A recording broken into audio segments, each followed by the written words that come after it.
Today,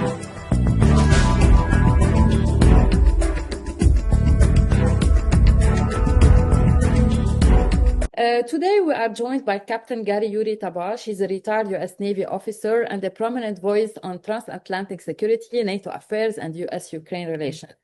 As the first Soviet-born citizen commissioned as an officer in the U.S. Armed Force, he brings a uniquely personal and strategic perspective to the Russia-Ukraine war, American foreign policy, and the future of democratic alliance. You are most welcome, and we are honored to have you, Captain. Maria, this is a great honor for me. I've been following you for a long time, in my programs in Russian language also, and I believe in English too, on Israeli TV, where sometimes I'm a guest. I've quoted you what you've said, and now there we go. God works in amazing ways. Yeah, but now we won. There is no Nasrallah anymore. Yeah, it was. Yeah. Well, this is the first. This is the first time. The first one. Long time ago, I said, "Why is this Arab woman is the only one that's brave enough to what we the soldiers, we the warriors should be doing? Why is she doing it for us? That we should be ashamed." I remember saying this. And I quoted you that Nasrallah needs to be eliminated and needs to be, and in your words, needs to be killed. We're Americans. We say eliminated, neutralized, all this stuff. Killed. He should be killed, shall be killed. And he was, thank God, he was. But there is a long way now for to have a free Lebanon. We're going to talk about it, but let's focus. Thank you for following and having all this knowledge about the Middle East. I know you are you have, as someone born in Soviet Union who later served at the U.S. Navy, Captain, how does your personal journey shape your perspective on Ukraine-Russia war? Well, I've served in Russia several times at the embassy, and I was a NATO representative to Russia from NATO. So I knew how Russians operate. I was also very much involved during Abkhazian-Georgian conflict, and I saw how Russians were operating there. And of course, I saw the way Russians were operating in Yugoslavia during their civil war. I knew how dirty they are. I knew how not trustworthy they are. And also, I led the inspections of nuclear, biological, and chemical facilities in Russia, Ukraine and Kazakhstan and Belarus, and I also knew how they, how corrupt and they could be cheating. So when the war started in Ukraine in 2014, my best buddy died, and I went to Israel and I leaned against the Wailing Wall and I said, "God, help me, guide me. What should I do now? I lost my eyes, I lost my hands, I lost my heart with this guy." His name is Daniel. And I opened up my eyes and there was a note saying, how people put notes in the wall, talking to God, requesting God for help. And I see that it says there, "Pray for Ukraine." And I decided that, I've been prepared. I've been getting ready all my life to fight the Russians, to fight the communists, to fight those things. And this is why I joined the Navy when I heard President Reagan talking about evil empire, and I knew how evil they were. So I decided to go to Ukraine and take a wounded soldier out of there, a paratrooper that I knew. Wow. And from there on, I spent about half of my time in Ukraine. Since 2014. So since you are so close to the MAGA movement and Trump world and Trump like the way of thinking, do you see why you're laughing? I see Trump 2028 in the back. So we hope Trump 2028. But let me focus on your assessment on President Trump approach to Ukraine war compared to previous administration. Well, this is what happened.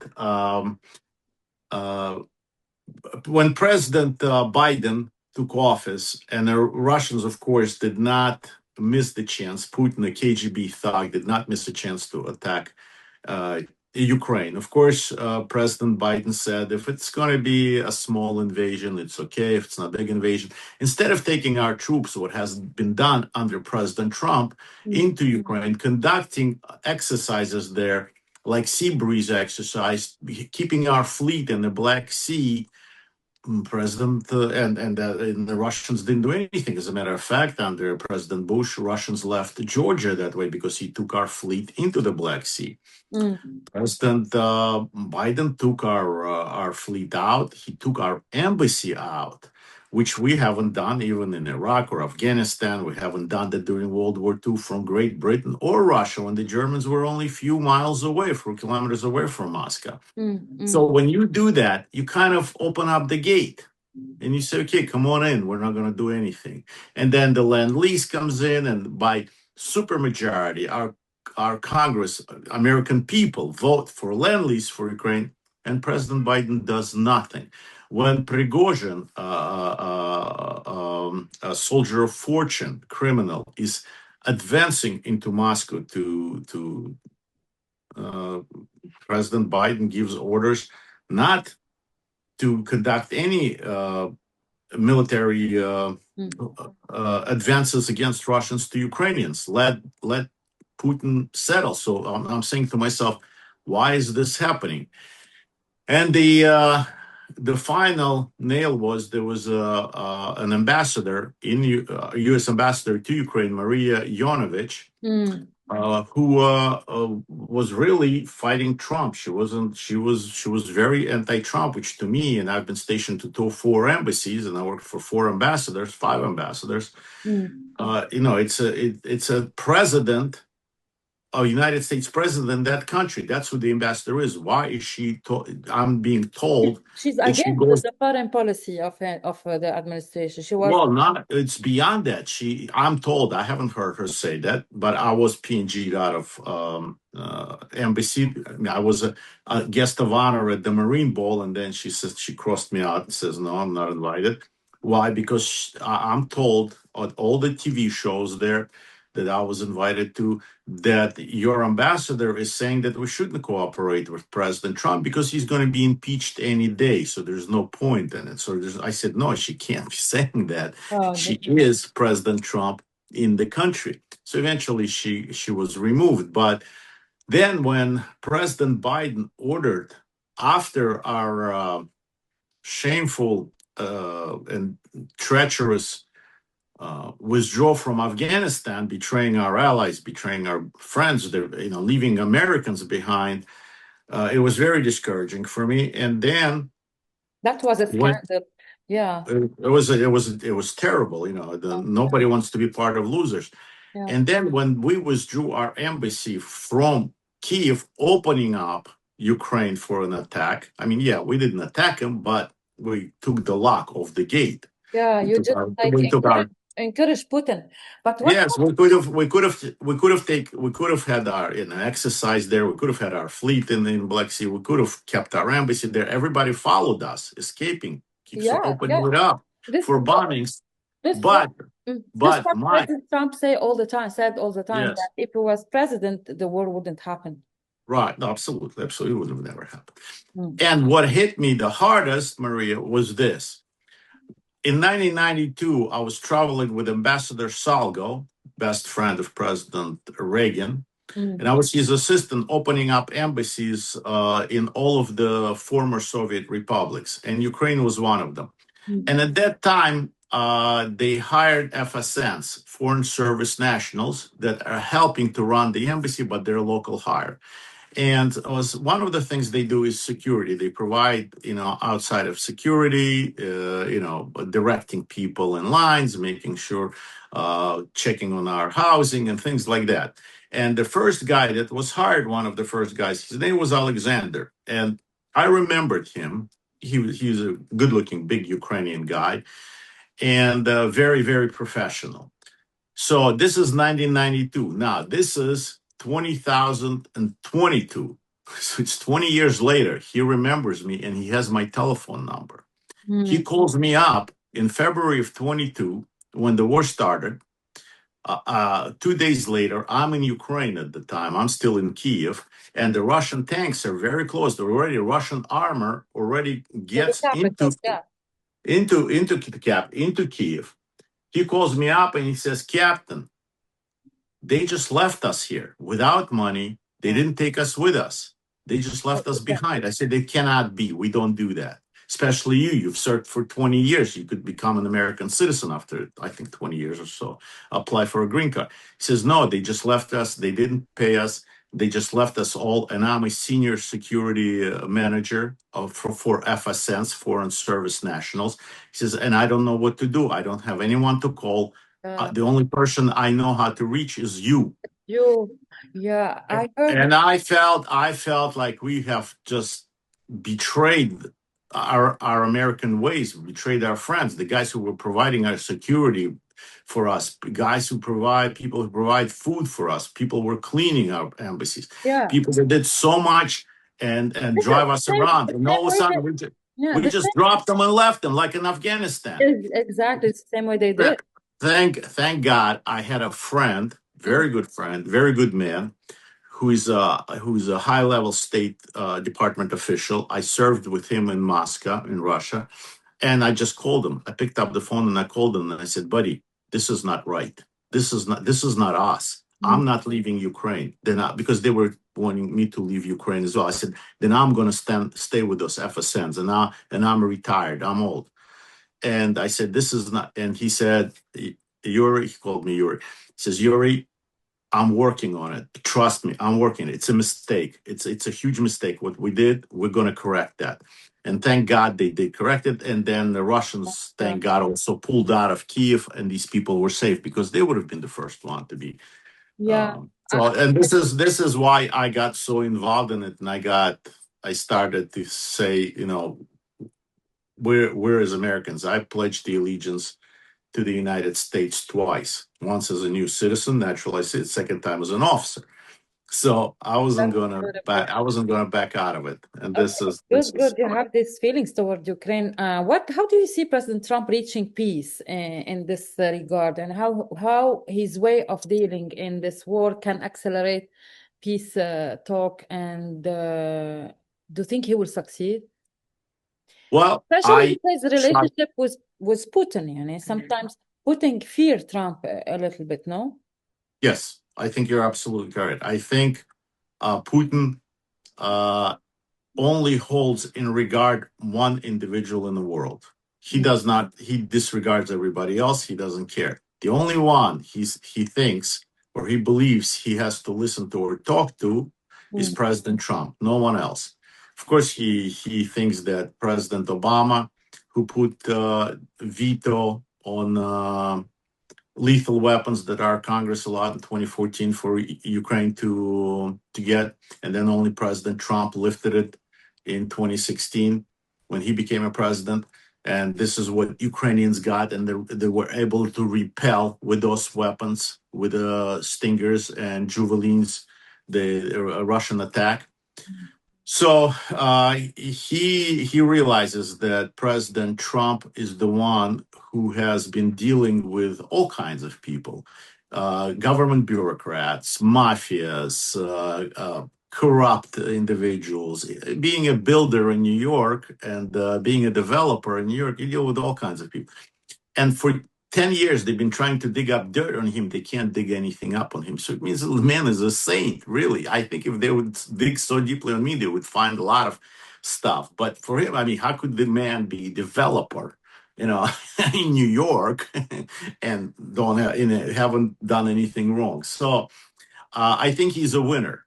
President Trump is a winner. And unstoppable. He's like... Right. And I think all of us, people who to whom, like you and I, who are naturalized citizens, to whom freedom and liberty is not just empty words, that we fight for it. You risk your life by only calling, I couldn't imagine a little lady like you calling Nasrallah to be killed. They're chasing you all over the world trying to punish you for that. So that is a very brave thing to do. And I think we want to be on a team with a winner. Nobody wants to be on a team with a loser.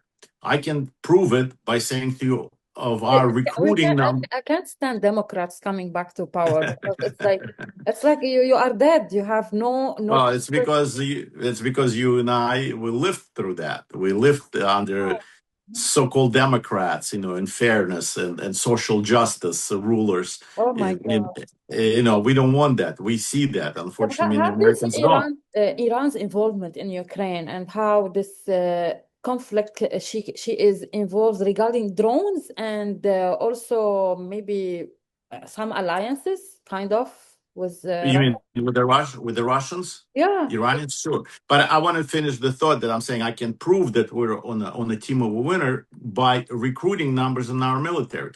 After the failure in Afghanistan, we couldn't recruit anybody. Our recruitment down was done. Nobody wanted to be in our armed forces. Nobody wants to be a loser. But now, as President Trump came in, we overdid our recruitment. We already recruited into the November. We are not even taking anyone, because we already filled up all the slots more than needed. Wow. Wow. So why? They are, Because young men and young women they need out of high leadership. school, they want to be part of the winning team.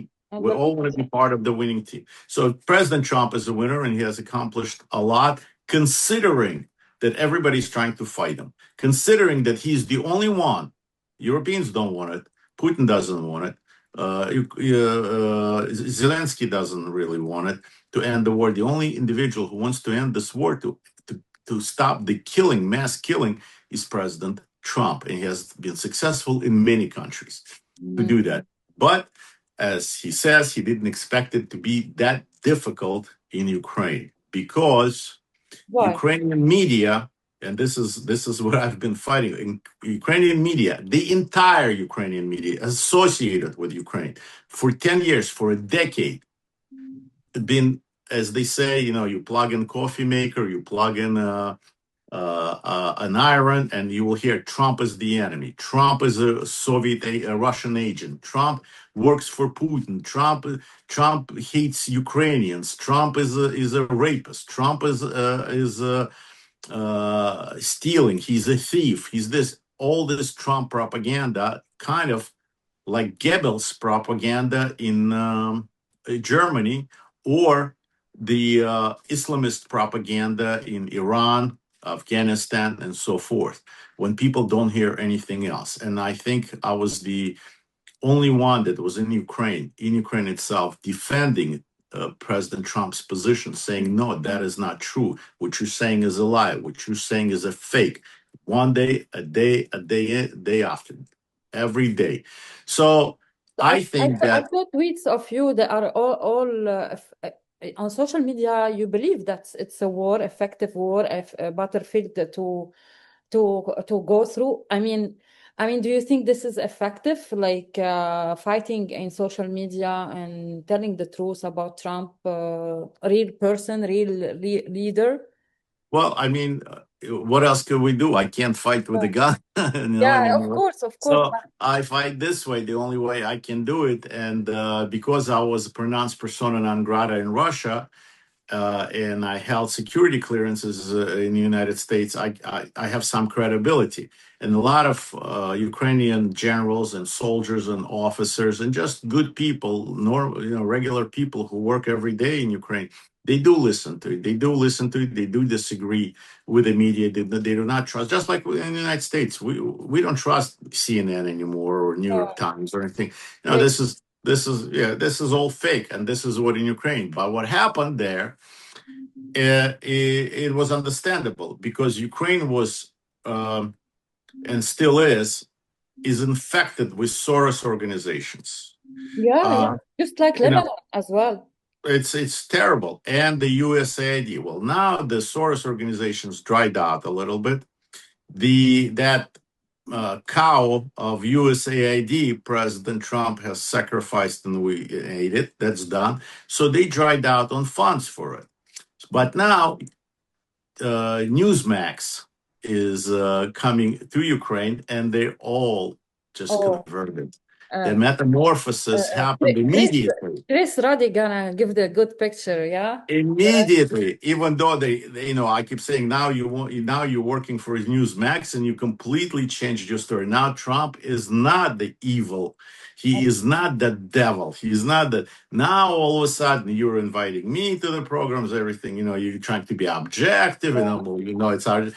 So of course it So, reminds me, Maria, when I was stationed in Moscow, and there's an embassy, U.S. embassy in Moscow, and there is a very busy street in the center of a city, and across the street there were always protests against Americans. There were these people would stand there and they protested down with America and the capitalists, and things like this. Then a big American SUV, a Chevrolet or something, will come up. They will put all their posters there and organizedly march to the bus that brought them there to protest. And I always wanted to open up a window and say, "Hey, you guys, the first stand that make it across the street will get a visa to the United States." And they I bet also, you they would get into a fight and they would run across right in front of the cars and the buses and the trucks. They will do it. And I feel that this is the same thing with the Ukrainian media. As soon as the Newsmax says we're coming in and you're not going to be fed anymore by the USAID or Soros's organization, they're all running there, and now everything's hunky dory. But of course, there needs to be a lot of work done with the Ukrainian officials, with the Ukrainian parliamentarians, and telling them that no, President Trump is the one that's trying to help you. President Trump is the one that can help you. No one else can help you. And it is idiotic for you to insult him all the time and to attack him all the time unfairly, not just because it's not smart. I mean, we went to universities. Before the exam, did any one of us came up to a professor and said, "Hey, professor, you're an idiot, you're stupid, and you're ugly," and all? No, none of us did that, because then we would flunk the exam. Or we went to get a job. We don't tell them your company is idiotic, you're thieves, you're this and that. You'll never get the job. Why do you do the only man that can help you and can save you? You do that to him. That is bizarre. I mean, it's not bizarre, it's like but unethical, because he's the president. He was elected. They didn't elect him for nothing. He was elected. by landslide, Yeah. by the American people. I don't want this interview to end, but I have last question. Many believe that your experience, like I start to believe this, that you fit for a diplomatic role in Ukraine. Would you consider serving as U.S. ambassador to Ukraine if called upon? Ambassador is it's a very difficult job, and being an ambassador to a warring nation, actually, I don't really understand how a country can fight a war and your biggest ally, your biggest source of survival does not have an ambassador. How do you keep the lines of communication? How do you check on the money that we send there? How do we keep tabs on it? And when President Trump talks about $350 billion, disappearing somewhere there, most of it didn't even make it to Ukraine. This is because there's a lack of leadership. There's a lack of representation of our policymakers. And it has nothing to do with Democrats or Republicans or with President Trump or not, but we have to all march in the same direction. So in a warring nation, being an ambassador or being a president, being a little Trump in that country is very dangerous. It's not going to be thankful. It's kind of a kamikaze job. But I feel that I want to be on the President Trump's team. And if he picks me to do anything, to drive him around, I'll do it. If he picks me if he would honor me with joining his team in any capacity, I will be gladly do it, and I would volunteer for it myself. Yes, I think that probably because I've spent so much time in Ukraine, because according to Ukrainian security forces, I'm the most recognized American in Ukraine, which it should be the American ambassador that should be the most recognized American in any country.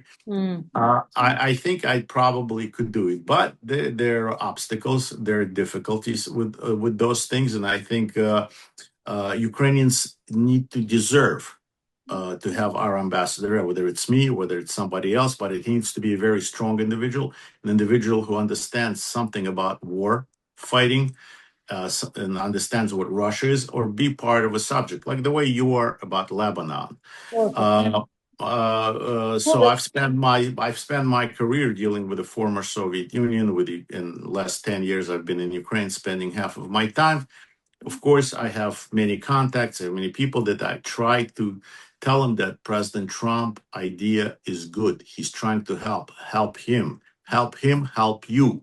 And this is the only way we can do it. And God will help those that helping themselves. He's not going to help them, but President Trump. Yeah. So this is, I think this is an important position. I think it is very difficult one. It's very complicated because of the war, because of the disaster that is going on. But I think it is very important to have someone there, because we're going to invest so much money there, because we're going to bring so much.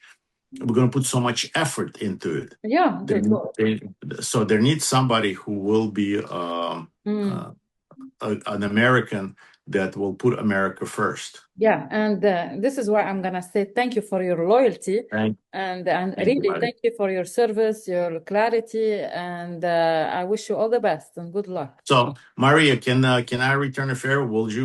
Could I invite you to my program with also Maria Maksakova, who's a famous opera singer? We have a joint program when we invite American guests. So if you would honor us. Of course, absolutely. We're gonna do it. We're gonna make Lebanon great again. Ukraine great again. Thank you so much. Thank you. Thank you.